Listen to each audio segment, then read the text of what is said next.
Hewan selanjutnya yang mau kita pelajari adalah salamander. Salamander ini adalah hewan amfibi yang mirip seperti kadal. Tapi ingat, dia bukan kadal, karena kalau kadal, dia termasuk jenis reptil. Nah, salamander memiliki kulit berlendir dan licin untuk menjaga kelembapan tubuhnya. Dia juga memiliki ekor yang dapat tumbuh kembali ketika putus. Nah, salamander ini sama seperti katak ya, memiliki kaki berselaput untuk membantu dia berenang. Salamander juga memiliki lidah lengket untuk menangkap mangsa. Nah, alat pernafasan salamander ini bermacam-macam tergantung jenis salamandernya. Ada yang menggunakan paru-paru, ada yang menggunakan kulit, atau ada juga yang menggunakan insang.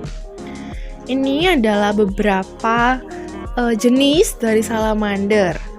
Ada salamander yang memiliki motif tubuhnya seperti macan. Ada juga salamander api.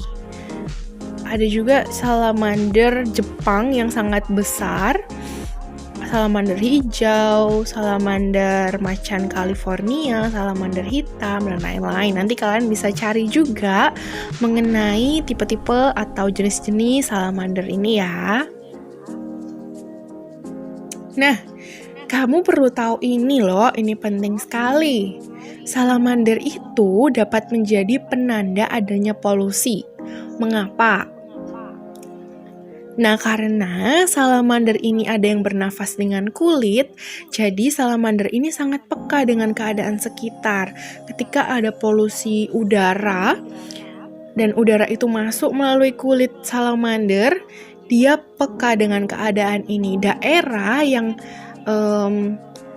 terjadi banyak polusi gitu ya, tidak akan ada salamander yang hidup di sana. Jadi kalau daerah itu masih ada salamander yang hidup, berarti daerah itu masih bebas dari polusi.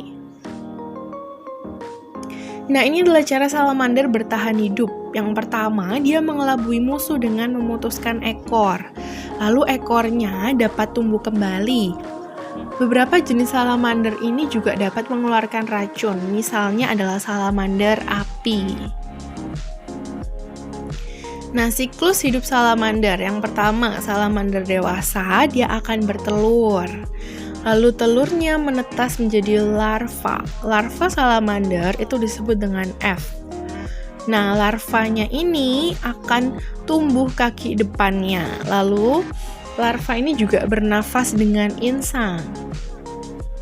Larvanya semakin bertumbuh besar, dan kaki belakang larva ini mulai tumbuh ya, badannya membesar. Larva yang makin besar ini nafasnya itu menggunakan paru-paru. Nah, akhirnya larva ini akan bertumbuh menjadi salamander dewasa. Nah, sekarang kita mau review lagi ya, apa itu hewan amfibi? Hewan amfibi adalah hewan yang hidup di dua alam, yaitu di darat dan di air. Apa saja ciri-cirinya? Hidup darat dan di air. Penutup tubuhnya adalah kulit berlendir. Berkaki 4, memiliki selaput renang di antara jari-jarinya. Bernafas dengan insang saat masih kecebong atau masih larva. Dan dia akan bernafas dengan paru-paru dan kulit saat dewasa. Dan juga hewan amfibi adalah hewan yang berdarah dingin. Berkembang biak dengan cara bertelur, mengalami metamorfosis atau perubahan bentuk tubuh dalam siklus hidupnya, dan habitatnya kebanyakan itu di hutan hujan, danau, daerah berumput, kolam, dan juga gurun. Siklus hidup hewan amfibi melalui yang namanya metamorfosis. Yang pertama, hewan amfibi dewasa bertelur, lalu telur menetas menjadi larva. Larvanya berkembang memiliki 2 kaki, lalu kaki larva bertumbuh menjadi 4. Nah, setelah itu menjadi hewan amfibi muda, dan akhirnya dia menjadi hewan amfibi dewasa, lalu bertelur lagi, dan begitu seterusnya siklus hidup hewan amfibi. Terima kasih untuk kalian yang sudah menonton video ini. Ibu harap kalian bisa memahaminya. Kalau kalian ada bagian yang belum dipahami, bisa diputar ulang videonya atau kalian juga bisa cari hal-hal yang menurut kalian menarik di internet. Selamat belajar. Terima kasih sudah menonton.